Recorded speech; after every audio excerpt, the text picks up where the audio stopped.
Okay guys हम लोग अपना नया लेक्चर स्टार्ट कर रहे हैं, ठीक है ना। तो पहले वाले में मैंने तुमको बता दिया था critical path method, CPM method में तुमको बता चुका हूँ। अब अपन पर्ट मेथड पे आ रहे हैं, लेकिन पर्ट मेथड में एक थोड़ा सा मतलब क्वेश्चन में एक चेंज है, वो मैं तुमको बताता हूँ।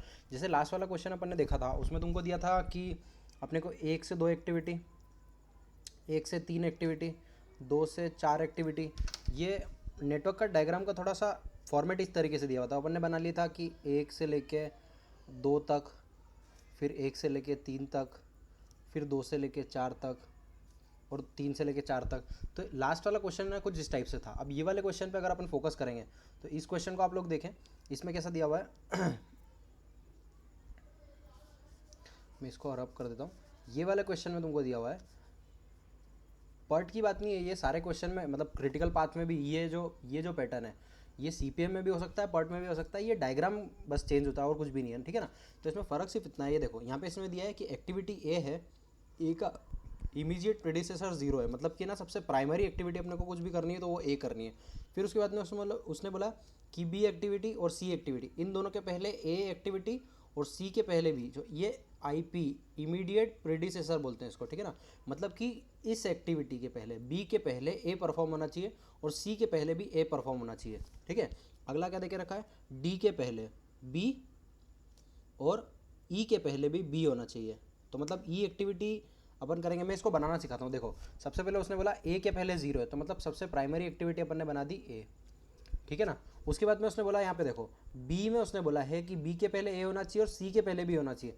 तो ए के बाद अपन 2 एक्टिविटी निकाल देते हैं, बी, और यहाँ पे अपन ने एक्टिविटी निकाल दी सी। अब यहाँ पे देखो ये अपनी कंडीशन प्रूफ हो गई कि सी के पहले भी ए है और बी के पहले भी ए है, ठीक है। उसके बाद में डी के पहले उसने बोला बी होना चाहिए और एफ के पहले भी बी होना चाहिए, तो अपन यहाँ से निकाल देते हैं। देखो डी के पहले अपन ने बी कर दिया और एफ के पहले भी अपना बी हो गया। यहाँ तक क्लियर हुआ तुम्हारा डाउट? मतलब बस इमीडिएट प्रेडिसेसर मतलब कि उसके पहले क्या एक्टिविटी परफॉर्म होना चाहिए, ठीक है। अब आगे बात करते हैं, और भी उसने क्या बोला है, डी के पहले ई, ये डी के पहले बी और ई के पहले बी होना चाहिए, ई एक्टिविटी है, ठीक है ना। इसको ई बना दिया मैंने। आगे देखते हैं, एफ के पहले सी होना चाहिए, तो मतलब यहाँ से अपन ने एफ एक्टिविटी निकाल दी। अभी मैं इसको स्ट्रेट ले रहा हूँ, बाद में मैं इसको करेक्ट कर दूंगा, ठीक है। उसके बाद में पहले इसको, ये मैं इतना पोर्शन साफ कर देता हूँ, मैं नए से डायग्राम ड्रॉ कर देता हूँ, ज़्यादा ईजी होगा। आप लोग बुक में क्वेश्चन ढूंढ लें, वहाँ से ज़्यादा ईजी होगा, मे भी अगर आपको इसमें से नहीं दिख रहा होता, ठीक है ना। तो अपन ये डायग्राम बनाना चालू करते हैं। इसमें बोला इसने ए एक्टिविटी सबसे प्राइमरी परफॉर्म होगी, बी के पहले बी और सी के पहले ए होना चाहिए, तो अपन ने यहाँ से बी एक्टिविटी निकाल दी और यहाँ से अपन ने सी एक्टिविटी निकाल दी, ठीक है ना। उसके बाद में डी और ई के पहले बी भी होना चाहिए, तो यहाँ से अपन ने डी एक्टिविटी निकाल दी और यहाँ से अपन ने ई एक्टिविटी निकाल दी, ठीक है। उसके बाद में एफ एक्टिविटी के पहले सी होना चाहिए, तो यहाँ पे एफ एक्टिविटी निकाल दी, इसके पहले सी हो गया। उसके बाद में देखना जी के पहले ई होना चाहिए, तो यहाँ से कौन सी एक्टिविटी निकलेगी, जी। अभी मैं सिर्फ स्ट्रेट लाइन खींच रहा हूँ, ठीक है ना। आपने को भी क्या करना है, पहले पेंसिल से ड्रॉ करना है, फिर बाद में जब मिलाने की बारी आएगी कि इन लोगों को मिलाना पड़ेगा बाद में, तो फिर अपन इसके लिए क्या करेंगे, अपन मिलाने के लिए करेक्ट कर लेंगे। अभी सिर्फ पेंसिल से ड्रॉ करना है अपने को, ठीक है। यहाँ तक पहुँच गए अपन। जी एक्टिविटी के पहले ई होना चाहिए, उसके बाद में एच के पहले डी और एफ होना चाहिए। अब यहाँ पे देखो ये डी इधर है, मैं ब्लू से मार्क कर रहा हूँ इसको,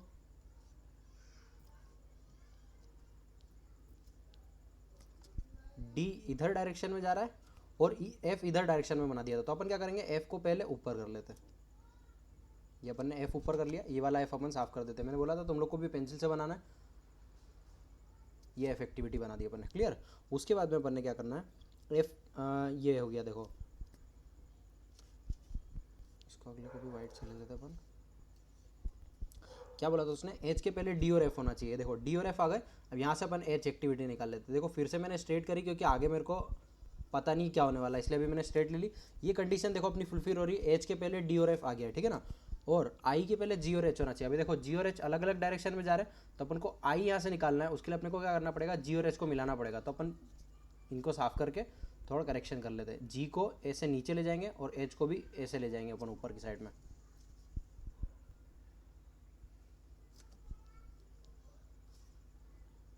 ये आ गई अपनी जी एक्टिविटी, ये आ गई अपनी एच एक्टिविटी, और यहाँ से अपन ने आई एक्टिविटी निकाल दी। तो नेटवर्क डायग्राम तो अपना बन गया, ठीक है ना। उसके बाद में अपन बात करते हैं जो टाइमिंग था। ये देखो अब क्रिटिकल पाथ मेथड में अपने क्या करा था, अपन ने पहले डायग्राम ड्रॉ कर लिए, उसके बाद में अपने को सीधा सीधा टाइम देके रखा था कि हर एक्टिविटी में इतना टाइम लग रहा है, इस एक्टिविटी में इतना, उस एक्टिविटी में इतना। यहाँ पे देखो अपने को टाइमिंग 3 देके रखे हैं, ऑप्टिमिस्टिक, पेसिमिस्टिक और मोस्ट लाइकली। ऑप्टिमिस्टिक, लाइकली और पेसिमिस्टिक, ठीक है ना। तो यहाँ पे एक चीज़ नोट कर लेना, कभी भी ये नाम अगर तुमको चेंज करके आते हैं एग्जाम में, पेसिमिस्टिक, लाइकली या फिर ये वो, तो अपने को इसको कैसे सॉल्व करना है। ऑप्टिमिस्टिक, एक सेकेंड,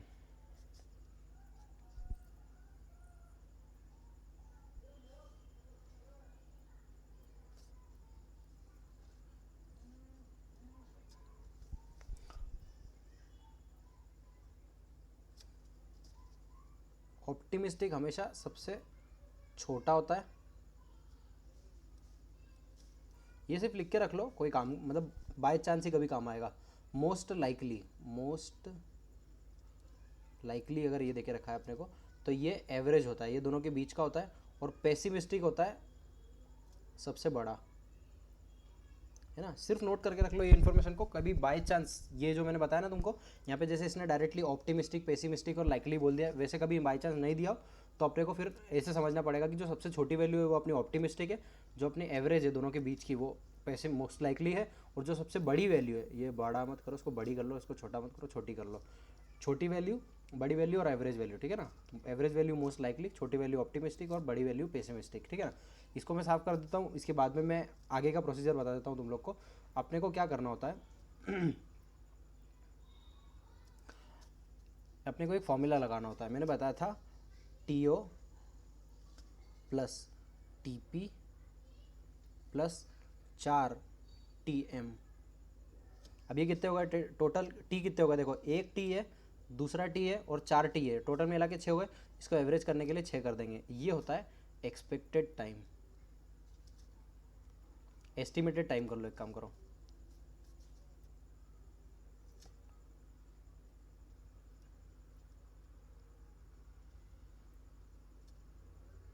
एस्टिमेटेड टाइम होता है ना। तो ये तीनों को अपने को यूज़ करके क्या करना है, पहले एक टाइमिंग अपने को बना लेना है। हर एक्टिविटी का अपन क्या करेंगे, एस्टिमेटेड टाइम निकाल लेंगे अपन। उसके बाद में फिर अपने को इस क्रिटिकल पाथ के डायग्राम में अपने को इसको पुट कर देना है। तो अपन पहले यहाँ पे आते, देखो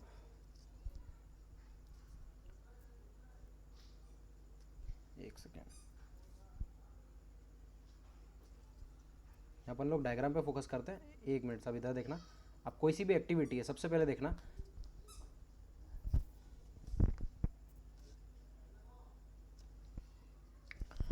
ये टी ओ है, यहाँ पे दिया हुआ है ऑप्टिमिस्टिक मतलब टी ओ, ये मोस्ट लाइकली टी एम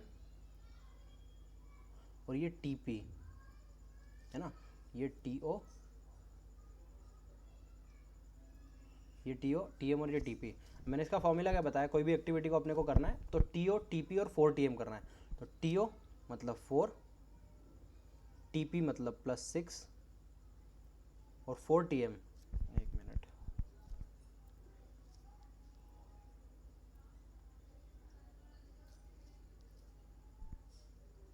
ये भी साफ कर देता हूँ, ऐसे समझ जाओ।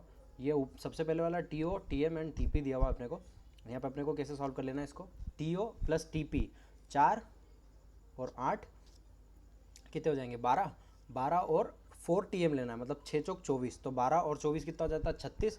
36 डिवाइडेड बाय क्या कर देना है अपने को, 6 कर देना है। तो एक्टिविटी का टाइमिंग कितना आ जाएगा, 6। मतलब पहली एक एक्टिविटी का अपना टाइमिंग कितना आ गया, 6। तो ए का टाइमिंग अपन लिख लेते हैं 6 है, ठीक है ना।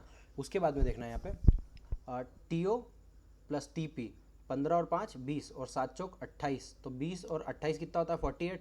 48 48 डिवाइड बाय 8 करते हैं, 6 आता है।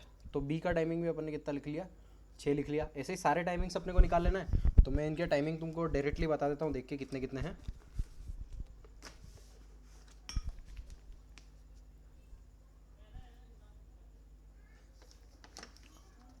इसका 6 है, सॉरी ये डिवाइड बाय 8 करना था, डिवाइड बाय 8 गलती से कर दिया अपन ने यहाँ पे। ये 48 डिवाइड बाय 6 होगा, ये 8 गलती से कर दिया, तो यहाँ आएगा 8 आंसर।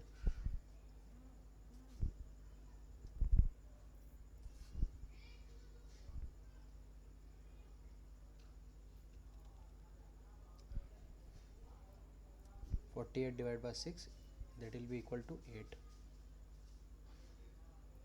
ठीक है ना। तो अपने को सारी एक्टिविटीज़ के टाइम में देख देख के लिख देता हूँ। वैसे तो तुम लोग समझ ही गए होंगे, ये ऑप्टिमिस्टिक प्लस पेसिमिस्टिक और ये इंटू 4 करके प्लस करना है अपने को कभी भी। ठीक है ना। इन तीनों का जोड़ करेंगे और डिवाइडेड बाय अपन कर देंगे 6, तो अपना आंसर आ जाएगा। ठीक है ना। तो अभी मैंने सारी एक्टिविटीज़ का ऐसे निकाल के रख दिया, मैं इसमें टाइम वेस्ट नहीं करूँगा, इतनी बेसिक सी अंडरस्टैंडिंग तो होगी अपने में। अपन इसके बाद में सारे टाइमिंग लिख लेते हैं। इसका टाइमिंग बी का आया है, वेट, ए का आया है 6, बी का आया है 8, ठीक है ना। सी का भी आया है 8, डी का आया है 20, इसका आया है 18,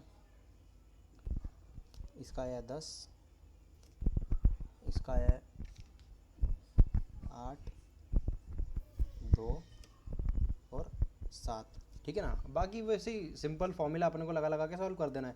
ए का टाइमिंग अपन ने लिख लिया यहाँ पे कितना, देखो मैं ग्रीन से टाइमिंग लिख देता हूँ यहाँ पे सबके। ए का टाइमिंग है 6,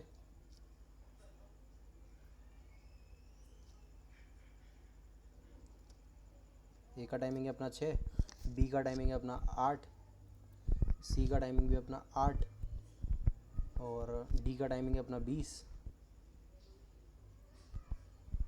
एफ का टाइमिंग 18, डी ई का टाइम है 18, एफ का टाइम 10 और जी का टाइमिंग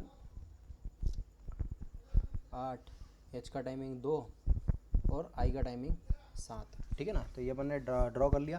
तो अपना देखो क्वेश्चन में उसने मांगा क्या था अपने से,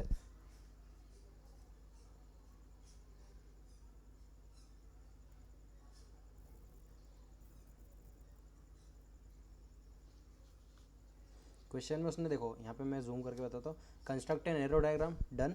उसके बाद में determine the critical path and compute expected project completion time. तो देखो क्रिटिकल पाथ निकालने के लिए मैंने क्या बताया था, सबसे पहले रूट काउंट कर लो, कितने कितने रूट अपने बन रहे हैं। ठीक है ना। तो अपने पास में पहला रूट, मैं ये वाला फॉर्मूला भी साफ कर देता हूँ, मेरे पास में जगह नहीं है यहाँ पे लिखने के लिए, है ना। होप तुमने ये फॉर्मूला लिख लिया, और नहीं लिखा हो तो ये वीडियो दोस्त थोड़ा सा पीछे करके नोट कर लो।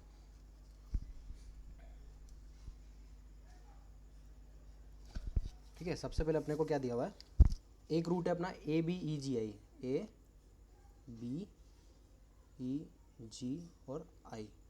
दूसरा रूट है A B D, A B के बाद में दो रास्ते निकल रहे हैं, ई वाला और डी वाला, मतलब डायरेक्टली पहले ए से ही दो रास्ते निकल रहे हैं, या तो बी या तो सी। तो पहले अपन ने ऊपर वाला रास्ता पकड़ा, बी से दो रास्ते निकल रहे हैं, या तो ई या डी। तो पहले ए बी ई जी आई देख लिया अपन ने। दूसरा रास्ता अपने पास में ए बी, बी से लेकर डी पे जाएंगे अपन, डी एच आई दूसरा रास्ता। तीसरा रास्ता अपन डायरेक्टली सी से होते हुए जाएंगे, ए सी एफ एच और आई, बस ये 3 रास्ते हैं अपने पास में। ठीक है ना। तीनों का टाइमिंग कैलकुलेट कर देते हैं। मान लो ए बी ई जी आई से जाते हैं अपन, तो ए बी 6 और 8 14, 14 और 18 32, 32 प्लस 8 40 और 7, तो इस रास्ते का टोटल आ रहा है 47 डेज। ठीक है ना। फिर अगला रास्ता अपन निकालते हैं A B D H I, A B D H I का निकाल लेते हैं 6 और 8 14, 14 और 20, ये वाले 20, 14 20 34, 34 प्लस 2 36, 36 और 7 43, तो ये वाले रूट के कितने दिन हो रहे हैं, 43 डेज हो रहे हैं। अब उसके बाद में 6 8 10 2 7, तो 6 और 8 14, 14 और 10 24, 24 और 2 26, 26 और 7 33, तो ये वाले के 33 हो रहे हैं। ठीक है ना। तो ये सारा अपना एंड हो गया। यहाँ पर अपन ने देखो 2 बातें कर ली, अपन ने एरो डायग्राम बना दिया,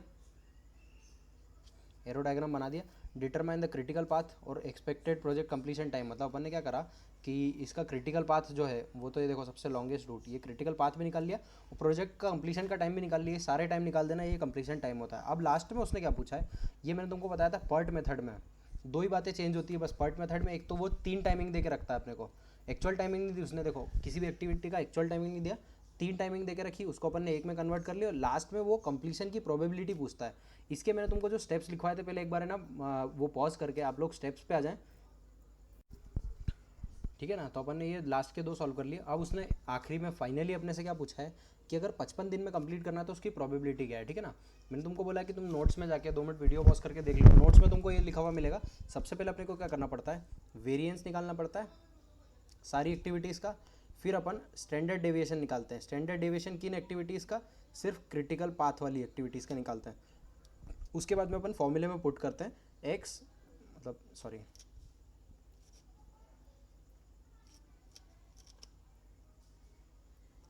इसको अपन पूरा ब्लू से लिख लेते हैं ना। सबसे पहले अपन निकालते हैं वेरिएंस, फिर अपन निकालते हैं स्टैंडर्ड डेविएशन वेरिएंस है, वो भी सिर्फ किसका, क्रिटिकल पाथ का, है ना। ये निकालने के बाद में अपन थर्ड स्टेप में करते हैं z is equal to X minus mu upon sigma, है ना। म्यू यहाँ पे ढंग से बन नहीं रहा है, बुक में देख लेना कैसा लिखा हुआ है, इस टाइप का होता है कुछ, देख लेना यहाँ पे थोड़ा ठीक से बन नहीं रहा है ना। x minus mu upon sigma, फिर उसके बाद में अपन क्या करते हैं, z की जो अपनी वैल्यू निकली है, z की वैल्यू अपन टेबल में फाइंड आउट करते हैं, z की टेबल वैल्यू निकालते हैं, उसमें अपन क्या करते हैं 0.5 जोड़ देते हैं, ये हमारी इक्वल टू होती है प्रोबेबिलिटी निकल के आ जाती है। तो अपन लास्ट में बता देंगे कि अपनी जो प्रोबेबिलिटी है 55 दिन में कंप्लीट होने की वो ये है। प्रोबेबिलिटी की स्पेलिंग गलत है, देख लेना एक बार, तो मैं साथ साथ में बताते जाता हूँ। पहले यहाँ पे इसको पॉज करके देख लो, पहले वेरिएंस निकालते हैं अपन, ठीक है ना। अब वेरिएंस निकालने के लिए अपने को क्या करना पड़ता है, एक टेबल क्रिएट करते हैं अपन। अभी मेरे पास में क्वेश्चन यहाँ पे उसमें नहीं है, आप लोग सब है ना क्वेश्चन को उसमें निकाल लेना, बुक में निकाल लेना, मैं डायरेक्टली यहाँ पे बता रहा हूँ। तो वेरिएंस निकालने के लिए अपन क्या करते हैं, एक टेबल बनाते हैं, यहाँ पे अपन लिखते हैं एक्टिविटी, यहाँ पे लिखते हैं वेरिएंस। वेरिएंस का फॉर्मूला है बैंक पीओ से, याद रखना, बैंक का पीओ होता है ना वैसे, TP minus TO divided by 6 तो करते हैं अपन, बस यहाँ पे एक स्क्वायर कर देना, ठीक है ना। तो अपन ये एक्टिविटी है, अब सबसे पहले अपन ए एक्टिविटी का निकालते हैं। मैं ऐसे डायरेक्टली बता रहा हूँ, बस देख लो, बुक में जाओ, ए एक्टिविटी का टीपी और टीओ देखो, टीपी में से टीओ घटाओ, टीपी है 8 और जो टीओ है वो है 4, तो 8 माइनस 4 4 आएगा, तो 4 डिवाइड बाय 6 का अपने को करना है स्क्वायर, ठीक है ना। ये ए एक्टिविटी की बात कर रहा हूँ मैं, तो करते हैं अपन 4 डिवाइड बाय 6 0.66 और इसका स्क्वायर करते हैं। स्क्वायर करने के लिए कभी भी देखो 4 डिवाइड बाय 6 करो, कैलकुलेटर में टाइप करो 4 डिवाइडेड बाय 6 तो आएगा 0.66, उसका स्क्वायर करना है। स्क्वायर करने के लिए मैंने बताया था कभी भी इनटू और एक बार इक्वल टू दबा दो तो उसका स्क्वायर हो जाता है। तो इसका अपन क्या करेंगे, 0.66 लिखा हुआ है, डायरेक्टली अपने को इनटू और इक्वल टू दबाना है, 0.44 आ रहा है, यहाँ तक लिख के छोड़ दो। तो ए एक्टिविटी का वेरिएंस कितना आया, 0.44, ठीक है ना। वैसे ही बी एक्टिविटी का निकालना बताते हैं, बुक में देखो बी एक्टिविटी का टीपी दिया हुआ है 15 और टीओ दिया हुआ है 5, तो 15 में से 5 गए, आएगा 10, 10 डिवाइडेड बाय 6 का स्क्वायर करेंगे। फिर से क्या करना है, 10 डिवाइड बाय 6 करना है, 1.66 आ रहा है। अब 1.66 टाइप है कैलकुलेटर में, डायरेक्टली इनटू और इक्वल टू दबा दो तो 2.77 आ रहा है ना। अब हर एक एक्टिविटी का मैं बताऊं, इससे बेटर है कि मैं थोड़ा सा टाइम बचा लूँ तुम लोग का, मैं डायरेक्टली है ना यहाँ पे नोट कर देता हूँ, तुम लोग भी देख के नोट कर देना। सी का आ रहा है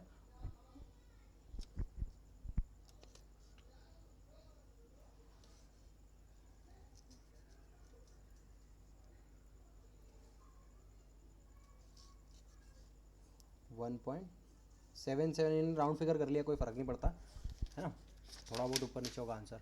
1.77, डी का आ रहा है 2.77, ई का आ रहा है 7.11, एफ का आ रहा है 1.77, 1.77,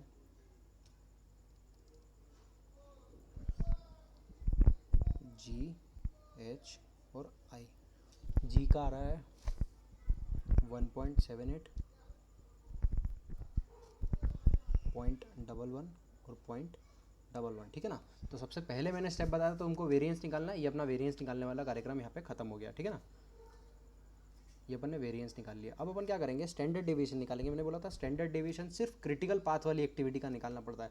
एक जो लोग मैथ्स बैकग्राउंड के होंगे उसको समझा दूं, या तो अदरवाइज जो भी कॉमर्स बैकग्राउंड के होता है, वेरिएंस जो भी होता है ना उसको रूट करने से स्टैंडर्ड डेविएशन आ जाता है।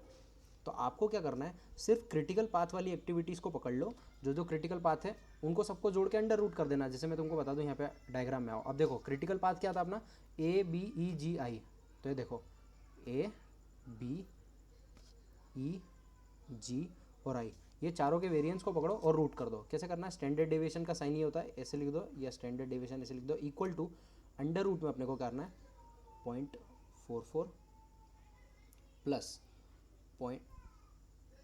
2.77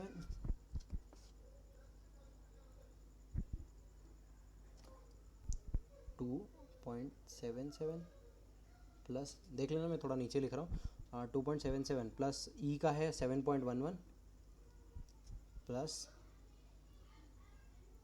ए बी ई जी आई है ना, ई का है 7.11 लिख दिया, जी का लिखना 1.78 और आई का लिख लेना 0.11 प्लस करके लिख देना। ये सारों को जोड़ के अगर आप रूट करेंगे तो आपका आंसर आएगा, स्टैंडर्ड डेविएशन बुक में लिखा हुआ है 3.5, ये अपना स्टैंडर्ड डेविएशन आ गया। ठीक है ना, अपनी 2 स्टेप्स कंप्लीट हो गई। मैं नेक्स्ट वाले पेज पे एक बार बता देता हूँ। सबसे पहले अपने को वेरिएंस निकालना होता है। वेरिएंस कैसे निकालते हैं, बैंक पी ओ याद रखना, T P minus T O divide by 6 तो करते हैं। अब बस यहाँ पे अपने को स्क्वायर करना होता है, वहाँ पे पहले स्क्वायर नहीं करना था अपने को, एक्टिविटी को जब निकालना था वहाँ पे सिर्फ डिवाइड बाय 6 करना है। फिर अपने को क्या करना है, सब एक्टिविटीज़ के वेरिएंस को उठाओ, उसको रूट कर दो। बस क्या करना है, सिर्फ क्रिटिकल पाथ वाली एक्टिविटीज़ को लेना है अपने को, under root summation of variance of critical path only. ठीक है ना, तो ये अपन ने निकाल दिया। अब उसके बाद में थर्ड स्टेप अपने को z का वैल्यू फाइंड आउट करना होता है। z के वैल्यू में मैंने बताया था फॉर्मूला क्या होता है, x माइनस म्यू अपॉन में सिग्मा। सिग्मा तो ये निकाल दिया अपन ने ऊपर से। x मतलब होता है एक्सपेक्टेड टाइम, जो क्वेश्चन ने पूछा है अपने को 55 दिन बोला है ना उसने, एक्सपेक्टेड 55 दिन में कितनी प्रोबेबिलिटी है, एक्सपेक्टेड x से याद रखना है, देखो x मतलब एक्सपेक्टेड टाइम और म्यू अपना क्रिटिकल पाथ होता है। ठीक है ना, तो इसकी वैल्यूज़ अपन पुट कर देते हैं, सीधे सीधे निकाल लेते हैं। अब पहले इतना पूरा नोट कर लो। सबसे पहला स्टेप ये था, नोट क्या करना है वैसे तो वो लिखा हुआ है जो मैंने तुमको लिखवाया था। 3 स्टेप में बता रहा हूँ कि ये अपन ने कर चुके, स्टैंडर्ड डेविएशन अपन निकाल चुके। अब अपन z की वैल्यू निकाल रहे हैं। z में 3 चीज़ें होती है, x मतलब एक्सपेक्टेड टाइम, म्यू मतलब क्रिटिकल पाथ। भैया कि 55 दिन में कंप्लीट करने की प्रोबेबिलिटी क्या है, और आपका कितने दिन में कंप्लीट हो रहा है, 47 डेज में, और आपका सिग्मा कितना आया, 3.5 आया। ठीक है ना, तो मैं पहले इसको साफ कर देता हूँ और नेक्स्ट स्टेप पे डायरेक्ट नोट डाउन करवा देता हूँ। एक मिनट, इसको साफ करने की रिक्वायरमेंट नहीं, नीचे लिख देता हूँ। ये वाला पार्ट मत लिखना, इसके ऊपर वाला वो मैंने ऐसे लिखवा दिया था। अब अपने को निकालनी वैल्यू z की। z का फॉर्मूला था x माइनस म्यू अपॉन में सिग्मा। मैं बता चुका हूँ क्या क्या चीज़ें क्या होती है। तो म्यू अपने को बोला है कि 55 दिन में कंप्लीट होने में, तो है 55 डेज लिख देना कि 55 दिन का उसने प्रोबेबिलिटी पूछा है, माइनस अपन कितने दिन में कंप्लीट कर रहे हैं, 47 डेज क्रिटिकल पाथ डेज। ठीक है ना, और डिवाइड बाय सिग्मा क्या आ रहा था अपना, 3.5 आ रहा था। तो ये अपन सॉल्व करेंगे, इसको कितना आ जाएगा, 55 माइनस 47, 5 और 3 8, 8 डिवाइड बाय 3.5,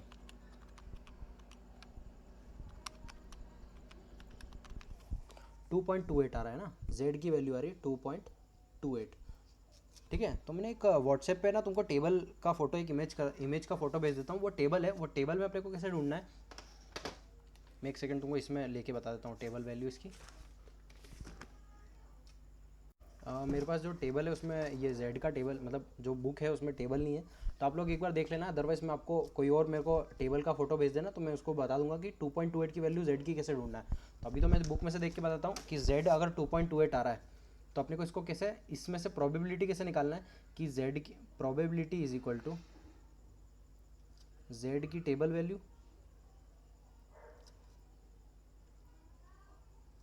प्लस करते हैं 0.5, है ना। तो प्रोबेबिलिटी के लिए अपना z की टेबल वैल्यू इसमें देके रखी है 2.5, ये 0.489 आ रही है। तो टेबल वैल्यू आ रही है अपनी 0.489 प्लस कर देंगे इसमें 0.5, है ना, तो आ जाएगा 0.989। अगर प्रोबेबिलिटी के फॉर्म में बोले तो ऐसा है, और अगर परसेंटेज के फॉर्म में बोले, मैं बोलूँ और परसेंटेज के फॉर्म में बोलूँ तो इसको 100 से मल्टीप्लाई करके लिख दो, 98.9% चांसेस हैं कि वो 55 दिन में कंप्लीट हो जाएगा। ठीक है ना, तो ये क्वेश्चन एक बार मैं सम अप कर देता हूँ। मैंने शुरू से क्या बताया, सबसे पहले ये सवाल था अपना, ठीक है ना। अब ये डायग्राम का एक अलग तरीका दिया था उन्होंने कि इस तरीके से डायग्राम बनाओ, ठीक है। तो अपन ने ये वाला तरीका बता दिया तुमको।